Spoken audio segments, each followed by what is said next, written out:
Ibu, lagi baca apa tuh? Nih aku bawain teh. Ya biasa kalau pagi kan buka-buka majalah gini. Makasih ya cantik. Sama, aku mau nanya dong, Bu. Mau Ada apa nanya-nanya. nih, masalah kamu apa masalah orang? Masalah umum aja sih, masalah rumah tangga. Aku penasaran deh. Jadi, kalau misalnya seorang suami nih, yang dia tuh kayak nganggur, belum dapat kerjaan gitu, itu tuh bisa dibilang gagal nggak sih, Bu? Sebenarnya kalau dibilang gagal itu kalau dia masih berjuang dan mau beradaptasi ya nggak bisa lah ya dibilang gagal. Kenapa nih? Tapi nih ya, Bu, kalau misalnya seorang istrinya ini yang penghasilannya tuh lebih tinggi atau dia doang gitu yang kerja, gimana suaminya kalau minder terus juga ngerasa nggak dihargain gitu? Ya sih, memang seorang laki-laki yang sudah menjadi suami itu memang egonya tinggi karena sebenarnya kan dia ingin yang memegang finansial utama di dalam rumah tangga itu. Tapi kan masih bisa dibicarakan kan? Iya juga sih ya, Bu. Cuman kasihan aja gitu kalau di sisi istrinya kalau kayak gitu. Ya kan temanmu atau siapapun yang punya masalah itu masih bisa membicarakan. Ya.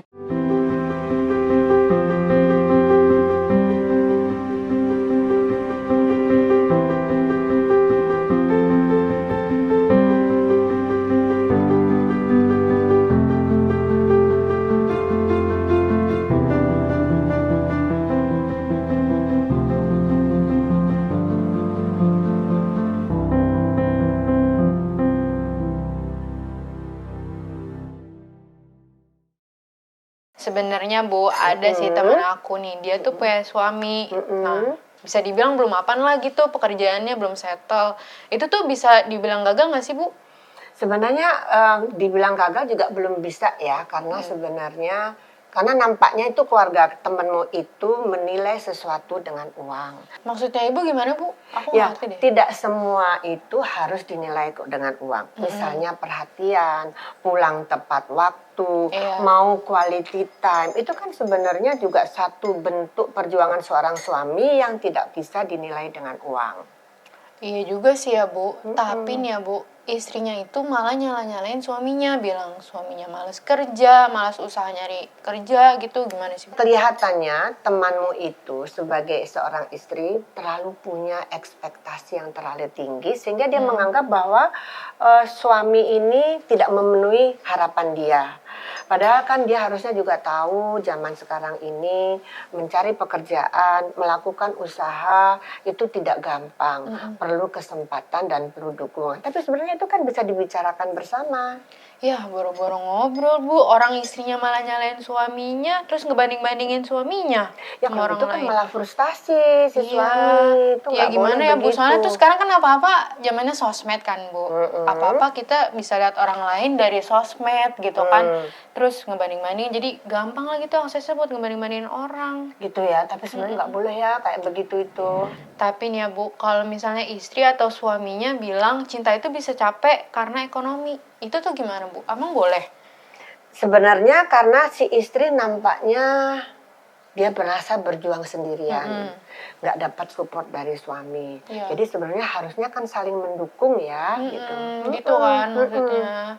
Terus kita sebagai istri terus gimana? Apakah harus tegas, sabar, apa diemin aja, apa gimana sih Bu? Ya dua-duanya dong. Kalau sabar tanpa tegas itu capek. Tapi kalau tegas tanpa sabar kejam itu. Gitu. Ya udah deh Bu, aku capek, aku nanya terus. Kita makan aja Bu. Ya boleh juga nih. Aku lapar juga nih. kan? Ngeteh tanpa cemilan kayak ada yang kurang Bu soalnya. Oke. Ibu makan ini ya. Ibu pilih ini ya. Enak gak? Enak banget. Bu, tapi jujur nih ya. Ibu jawab jujur. Kalau misalnya posisi itu nih, istri yang lebih mapan dibanding suami, nah Ibu bakal gimana? Ibu tetap berusaha mendukung suami. Kan ibu punya keyakinan bahwa suami dan istri itu ibarat kepala dan leher. Kepala nggak bisa bergerak kalau nggak ada leher. Jadi dua-duanya harus saling mendukung, harus bekerja sama gitu. Nah sekarang kamu nih, kalau seandainya posisi itu terjadi pada kamu, kamu punya penghasilan yang lebih banyak, sementara suamimu belum beruntung saat itu, kamu bisa nurunin egomu nggak? Jujur kalau aku sih kayaknya sulit ya Bu. Karena kayaknya Aku tuh mikir harus ada kebutuhan aku yang dipenuhi sama suami aku nanti, terus juga semuanya segala hal tuh harus dibicarakan secara terbuka. Nah, Betul, tadi memang soal iya. ibu kan ngomong soal dukung. Mm-mm. Nah, kira-kira tuh dukungannya itu sampai mana sih batasannya biar nggak berkesan Apanya? manjain suami gitu, Bu? Sebenarnya kalau ibu akan selalu memberikan dukungan sepanjang suami bergerak. Sebenarnya kan sebagai seorang istri, Oh di sini toh, mantesan diketok-ketok dari luar nggak dia bukain pintu. Apa kabar? Sehat mau asli ke mama ini loh. Oh, Produk baruku, Pak Eyek.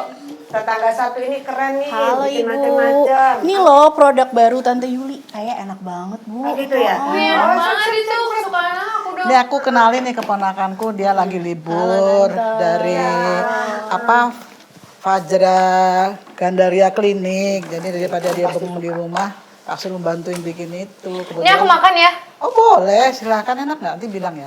Nanti pesen ya sama tante ya. Oke. Enak banget loh, satu nggak akan cukup. Pasti Gitu ya? nambah deh. Aku juga maaf Cobain dong, Kak. Bentuknya aja lucu, nggak kayak peyek-peyek biasa. Lucu Produk baru. Oke. Tante dari mana? Dari di rumah aja lagi bikin ini ada pesanan, makanya biasanya tante Yuli mama kan suka tak kasih contoh gitu. Jadi ini aku buat contoh kesini sekalian ngenalin Keren nih. ini loh. Ini Apa makan ini? tadi ini aku lagi ngobrol berdua sama Dennis. Hebat banget, Duduk sini. ngapain berdua?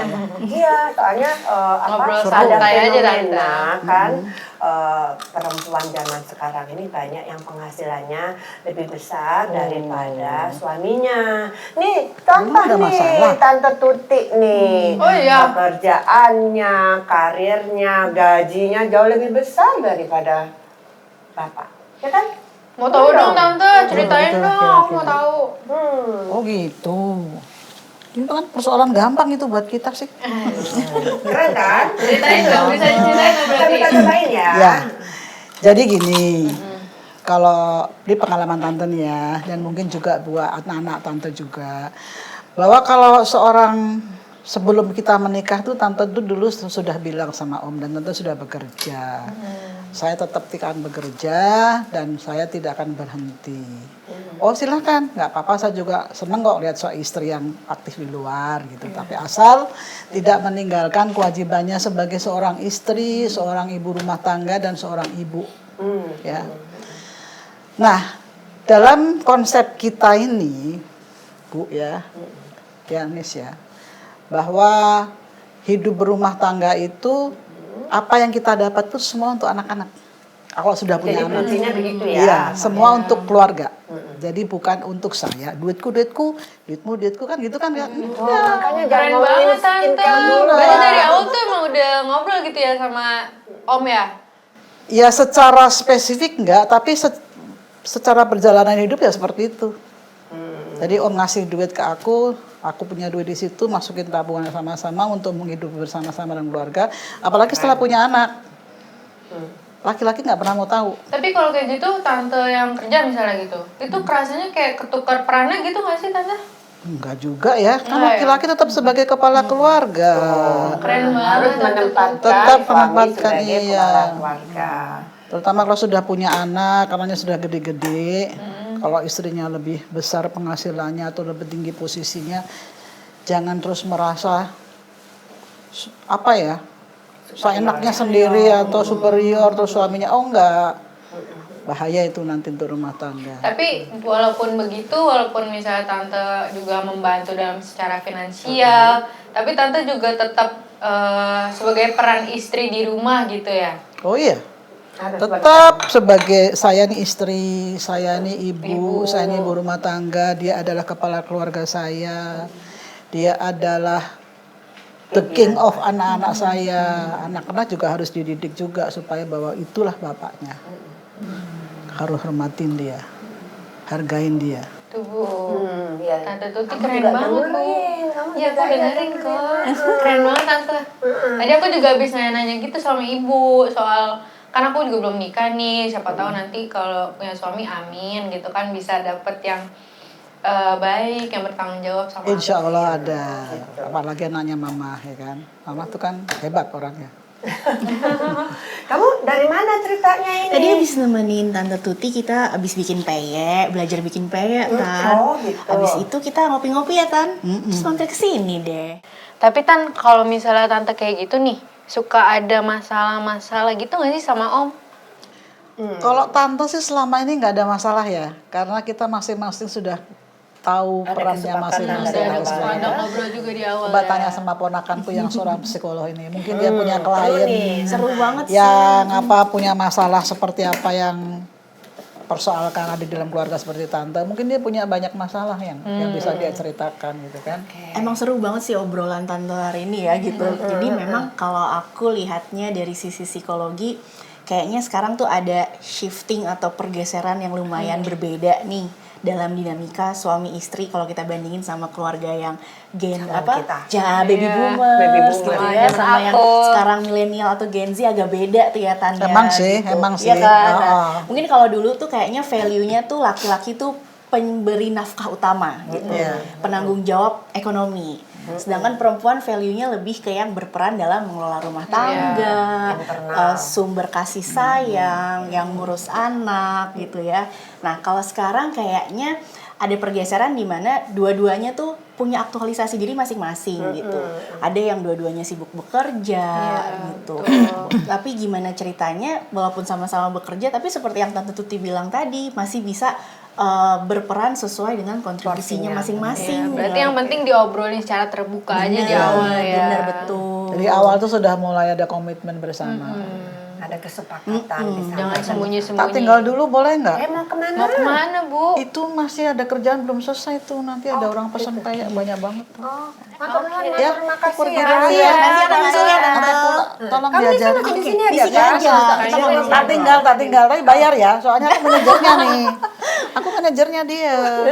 Assalamualaikum. Waalaikumsalam Tante. Hati-hati Tante. Nah, yuk bisa duduk sini nih, Seru ngobrol nih banget sih, kita Tante, biar akrab. obrolannya. Iya nih. Sebenarnya aku Tanya-tanya nih iseng-iseng yang aja sih muda. nanya. Oh, Soalnya kan oke. aku belum berumah tangga kan Kak. Gitu. Sekalian aja kali ya Bu aku nanya sama yang Iya, ahli pakarnya. ahlinya. Kalau ibu kan hanya berdasarkan pengalaman. Ini secara ilmiah perlu kita bertanya pada Nisa. Mumpung Angga di sini. Aku boleh gak sih nanya dikit-dikit? Boleh dong, Aku boleh, kayak gimana, sebenarnya Den? penasaran, kepo biar tahu aja gitu, biar nanti nggak salah langkah gitu. Nah, pertama nih aku mau nanya, kalau misalnya simpel sih, biar kita tuh cara ngomong ke suami, biar suami tuh ngerasa nggak diintimidasi gitu sama kita. Itu gimana sih Kak? Apalagi kalau topiknya berat-berat ya Tan. Iya. Biasanya tuh kalau topiknya berat-berat bawaannya jadi gampang panas gitu situasinya ya. Nah memang yang namanya komunikasi suami istri itu sebenarnya itu bisa kok dilatih. Yang penting dua-duanya mau punya kemauan satu sama lain untuk belajar gitu. Nah biasanya biar kita tidak gampang panas ketika lagi bahas yang serius-serius. Yang pertama perhatikan timingnya. Ya, itu penting penting. banget. Itu penting sih kalau moodnya. Bener, kayak Kan gini tadi kan kan ibu juga mau bilang itu bahwa harus kita sebagai istri membaca dengan mata batin. betul. Gitu. Mata Mata batin. batin ya serem ya mata batin. Mata batin agak serem Bu. Oke, nah terus selain itu juga selain kita perhatikan timing kayak gini kan kita ngobrol santai, Iya. ada tehnya, ada snacknya itu kan jadi lebih cair gitu suasananya ya Tania gitu. Nah, betul. yang kedua adalah biasakan ketika kita mau mengutarakan sesuatu kita pakai yang namanya istilah I statement atau kita pakai kalimat aku dulu. Jadi jangan, Mas kamu tuh kok gitu sih?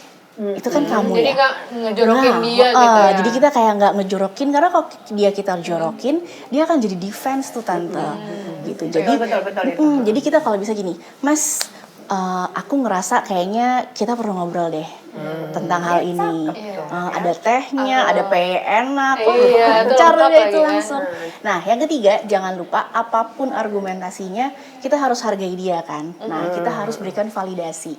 Jadi pendapat dia ya walaupun kita tidak setuju, tapi tetap kita dengarkan dan kita iyakan gitu. Tapi gitu kalau dari sisi kitanya kayak nggak enak gitu, misalnya kita lagi nggak enak juga gitu moodnya, terus kita harus ngertiin suami kita yang lagi nggak enak juga, itu gimana Mbak? Nah itu yang susah ya tante ya, apalagi kalau lagi capek ya Tan gitu. Nah Harus bisa mengolah itu. betul, ibaratnya gelas yang kosong tuh nggak akan bisa nuang ke apapun ya. Jadi makanya kita harus isi diri kita sendiri juga supaya kita bisa mengelola moodnya orang lain. Tapi ada nggak sih tipsnya biar kita tuh ngobrol sama suami tuh biar nggak ujungnya jadi konflik gitu, konflik yang besar? Oke, yang pertama adalah kalau misalnya ternyata udah pakai cara tadi tapi udah mulai makin panas nggak berhasil, berarti mungkin tuh waktunya untuk pause dulu deh, jangan dipaksain. Jangan dipaksain. Iya, karena Jeda dulu. bener gitu. Oh kayaknya nggak pas nih timingnya gitu. Mungkin kita coba lain waktu gitu. Kenapa? Karena kalau kita coba paksain itu kan kayak lama-lama ada bola yang makin membesar gitu ya.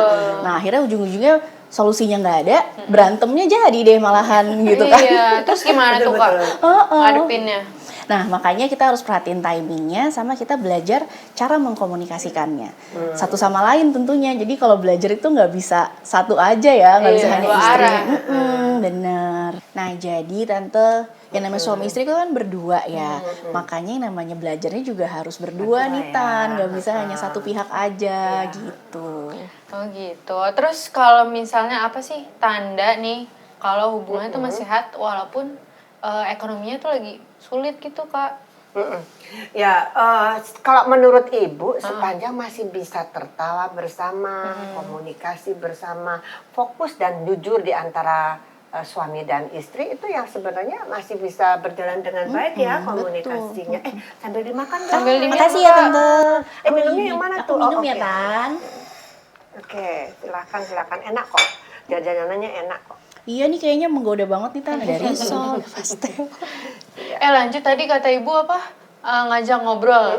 Gimana mau diajak ngobrol Bu kalau misalnya suaminya ngindar terus. Jadi waktunya tuh nggak dapet Bu. Gitu ya. Aduh, gimana kalau kayak Kalau gitu itu ya? gimana Kak? Nah, intinya adalah jangan pernah menyerah untuk mencari timing yang paling tepat nih. Kadang-kadang kita udah capek duluan, kita jadi kayak udah deh gitu ya. Nyerah Kayaknya duluan gitu. iya bener. Padahal Bisa nyerah tapi bisa males juga sih. bisa juga tuh Tan gitu. Kadang-kadang kita males juga. Padahal inget loh, ini adalah hubungan yang harus diperjuangkan. Jadi malesnya jangan lama-lama ya Tan. Gitu. Benar-benar itu, nggak boleh lama-lama malesnya. Jadi kalau udah males, abis itu harus oke, ini kayak waktunya aku untuk coba untuk mengusahakan Komunikasi hubungan lagi. ini, kita reach out lagi suaminya dengan timing yang tepat, dan mungkin kalau dia merasa dihargai, tidak merasa diintimidasi, responnya pasti akan lebih berbeda.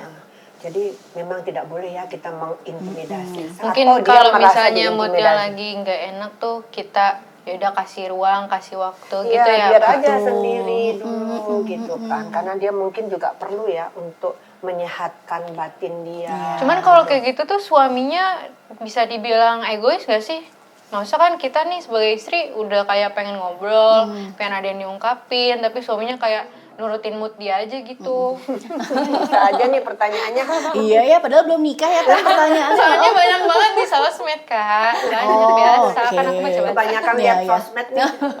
Sebenarnya mungkin bukan egois apa enggak ya, tapi tadi kalau kita mindsetnya adalah kita itu kan bukan aku dan kamu lagi nih dalam menikah, tapi adalah kita gitu. Jadi kalau ada satu yang lagi capek, sebenarnya dua-duanya capek gitu. Kalau ada satu yang lagi berjuang, harusnya dua-duanya berjuang gitu. Jadi kalau kita masih melihat kok suaminya egois sih, nggak mau diajak ngobrol, nah mungkin juga kita harus sambil mencoba untuk merubah mindset kita sambil kita cari angle lain yang mungkin bisa masuk nih sama dia gitu. Oh, lihat dari angle yang lain itu penting. Oke. Ternyata hal-hal simple itu detail-detailnya yang justru tricky dan penting ya. Bener. Nah kadang-kadang kita karena udah sibuk sama rutinitas ya kan, hal-hal kecil-kecil tadi itu suka ketinggalan gitu. Betul. Makanya akhirnya jadi kayak kok nggak dapet ya, padahal mungkin sesimpel dengan tadi dikasih teh gitu kan, ngobrol santai. Dipegang tangannya. Oh iya bener. Pernah lihat nggak? Ibu pegang bapak tangannya Iya, kayak ibu gitu. ibu romantis banget sama bapakku. Oh, wah hebat banget tante. Iya, dengan hal-hal kecil itu bisa merubah suasana dan merubah Mencairkan alur suasana. alur diskusinya akan jadi lebih berbeda pastinya. Terus nih Kak, kalau misalnya istrinya lebih mapan daripada suaminya, istrinya yang kerja gitu kan. Suaminya tuh ngerasa terancam gak sih? karena nih aku tadi cerita sama ibu kan, karena tadi ada pagi teman ngomong aku gitu. nih, temen aku tuh suaminya belum mapan gitu, jadi istrinya doang yang kerja, terus jadi suaminya tuh ngerasa pendiam di rumah, terus juga jadi jarang ngobrol lah sama istrinya. Nah kalau kayak gitu tuh normal nggak sih kalau dalam rumah tangga? Ya, kalau ditanya normal apa enggak sih, gini ya, karena yang namanya ekonomi itu kan kadang-kadang buat laki-laki itu adalah suatu simbol seperti identitas, harga diri gitu ya. Nah, ketika penghasilannya dia lebih rendah dibanding istrinya, mungkin ini udah bukan soal uang lagi nih, tapi ada makna di baliknya kayak semacam harga dirinya kah yang kesenggol, gengsinya kah yang kesenggol. Nah, itu bisa jadi akhirnya dia yang tadi yang kamu bilang merasa terancam atau terintimidasi. Iya. Nah, orang kan kalau merasa terancam udah pasti responnya adalah defensif gitu, karena dia merasa ini nggak nyaman nih. Nah, di momen itu adalah mungkin perlu ya apa ya, kerja kerasnya lagi dari seorang istri. Tapi gitu. kalau misalnya di sisi lain kan istrinya juga nggak mau gitu kan ngelihat suaminya juga nggak dapat kerjaan gitu kan, pengen yang terbaik lah. Cuman karena emang situasi dan keadaannya kayak gitu, jadinya mau nggak mau istri harus membackup keluarga Ya. kayak gitu. Nah, kita bisa kasih peran lain loh ke suami selain peran finansial. Banyak hal yang bisa dilakukan di rumah selain cuman ngasih uang ke istri aja. Kalau memang di aspek finansial suaminya lagi lemah, nah kita minta dia untuk tetap berperan dalam keluarga ini, tapi dalam hal lain. Misalnya dalam hal antar jemput anak kah, ngajarin PR anak kah, atau mungkin membackup hal-hal dapur atau domestik lainnya. Dan sekarang itu udah banyak banget laki-laki yang mau untuk ngelakuin hal seperti itu dan nggak malu buat mereka. Nggak masalah lah ya kalau Benar. misalnya terkesan kayak tukeran peran gitu, jadi istrinya yang nyari kerja, yang suaminya jadi ngurusin rumah dan anak kayak gitu. Zaman sekarang mah udah ini sih ya, aku lihat juga Yang di penting tuh internet. dua-duanya berperan Tan, karena gimana pun kan ini satu nahkoda ya, satu kapal mau mengarah tujuan yang sama, ya dua-duanya harus berperan apapun perannya. Betul, setuju itu. Dengerin ya. Iya, aku hari ini dapat sekali saran-saran dari ibu, dari pengalaman dan juga dari sisi kakak, dari psikologis ya. Betul, Gitu. Cukup jelas sih, aku jadi kayak udah punya bekal gitu. Cuman walaupun calonnya belum ada, Bu. Nah gitu ya, jangan dulu deh, beresin dulu sekolahnya, ya. Belajar di sekolah dulu ya Tan, baru belajar di rumah tangga gitu. Betul. Dalam hidup itu memang banyak yang terjadi. Begitu juga di dalam menjalani suatu rumah tangga. Pasti akan ada masalah. Iya. Tapi kan bukan masalah menang atau kalah. Bukan masalah siapa yang penting, siapa yang harus diprioritaskan. Ini semua ini kan memerlukan kerjasama yang baik ya. Benar nggak Ibu? Betul setuju. Jadi tuh dalam rumah tangga tuh bukannya siapa yang paling kuat, tapi juga harus ada kesetiaan dan juga dukungan bersama ya, Bu. Betul, dan mesti diingat kalau toh suatu saat kamu dalam posisi yang lebih tinggi, jangan lupa roda itu, kehidupan itu berputar. Kalau kita saat ini ada di tempat yang posisi baik, rezeki baik, bisa saja suatu saat suamimu yang akan dapat posisi yang lebih baik. Benar. Ya, benar nggak? Setuju banget sih Tan. Jadi yang namanya suami istri itu bukan soal menang atau kalah. Ini adalah ruang tumbuh yang memerlukan dua hati untuk saling hadir dan saling berperan. Kuncinya adalah jangan pernah nyerah untuk mau belajar satu sama lain. Buat suami istri, jangan saling menyalahkan. Ini bukan vonis. Dan situasi ini dapat dilewati kalau tidak sendirian.